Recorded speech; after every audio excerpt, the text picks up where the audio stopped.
This is a weird freaking job. I was just walking into a restaurant to order lunch when I heard the call. Woman not breathing. Then I heard the address. Less than a mile away from me. I took a moment to pause. I'm in a specialty unit. I drive a patrol vehicle, and I wear a uniform. But I'm not dispatched to patrol calls. The unit en route advises of their location. They are several miles away. I took a moment to decide. I'm going. I advised dispatch, leave the restaurant, and do that awkward half jog / half run to my vehicle. Getting in, I flip my lights and sirens on and head the short distance to the house. As I round the corner, I see a young man on the phone in the front yard. He's frantically waving me down. As I exit my car, the young man is gone, and the front door is open. I enter the home as I announce myself. I hear people beckoning from the end of a hall. I turn, enter the room, and there's chaos is unfolding.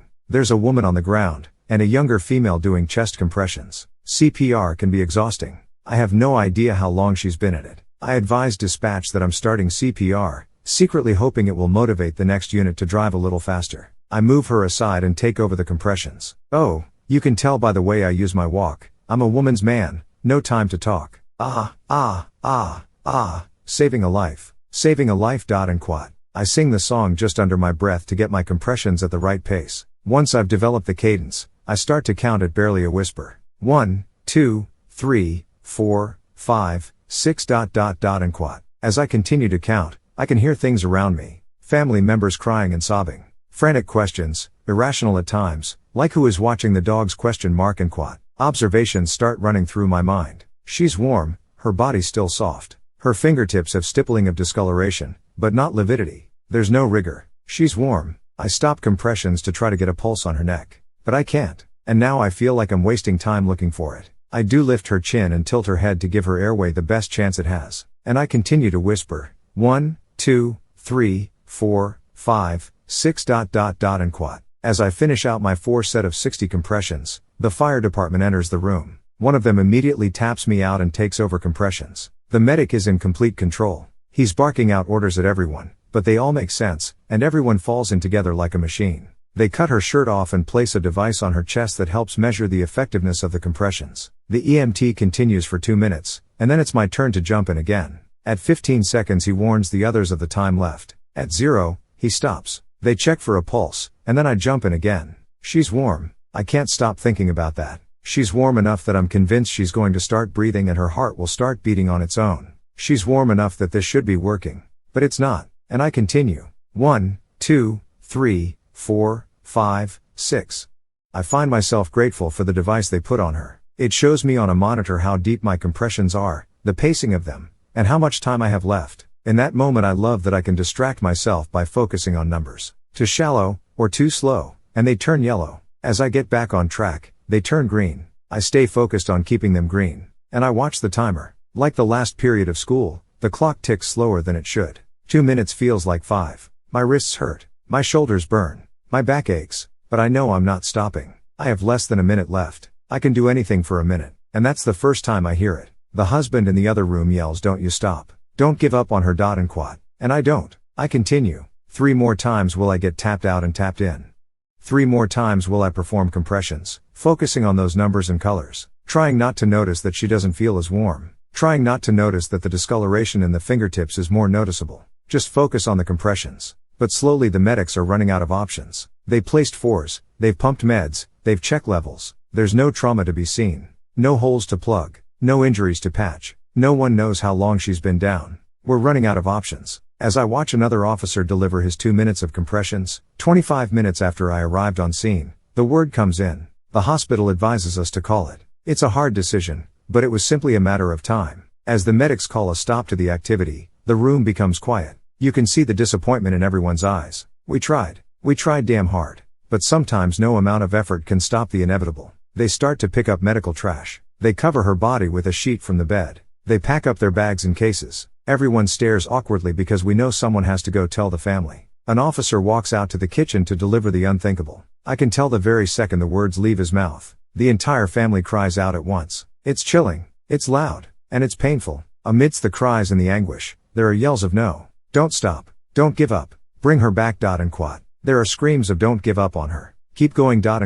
And it cuts deep. I will eventually come to terms with the fact that I did all I could. I left my lunch. I drove as fast as I could. I ran inside and immediately started CPR. I kept the numbers green. But in that moment, in that second of space and time, hearing those words makes me feel useless and worthless. I've let the family down. On any given Wednesday, they have lost their wife, their mother, their loved one without warning or cause. And while I know they aren't actually blaming us, when I hear their cries and calls to us, it certainly feels like it. A few times, family members try to enter the bedroom where the body lies, filled with needles, and airways, and other medical devices. And each time I tell them the same thing. You don't want the memories that are in that room now. You want to keep the memories that you have previous to this.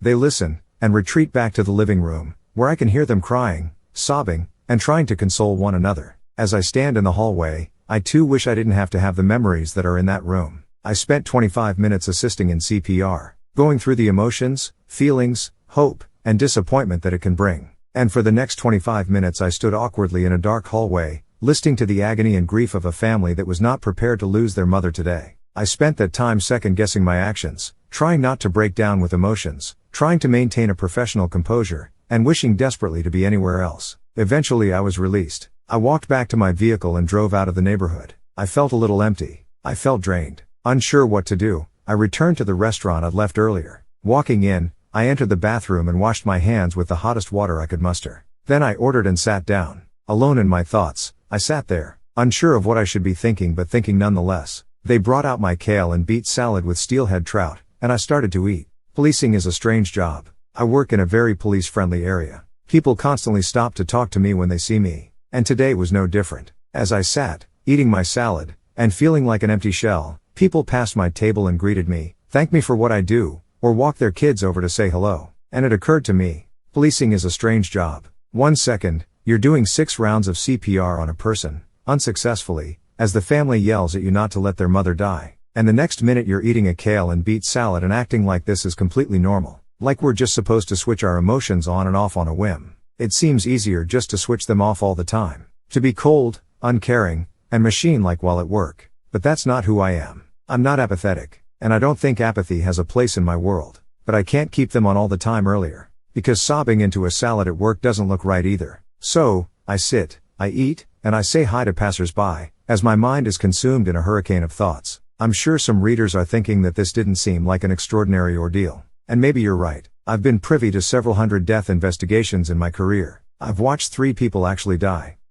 Made eye contact at the moment the spark left the body. I've participated in death notifications. I've consoled grieving family. So I can't tell you why this hit different. This was not a momentous trauma for me. But what it was, is another micro-trauma that gets added to scale. Another small emotional cut that turns into a scar. And that adds up. As I progress in my career, I feel like the smaller traumas did more damage than the larger ones. Like the big incidents were so masked by adrenaline, cortisol, and norepinephrine that by the time it was over it left very little damage. But these small incidents, they place a burden on your humanity. And eventually your humanity runs out of real estate. They feel heavier each year. They hurt more, and they make me feel weakened. A coworker that was on scene later asks me, "You good?"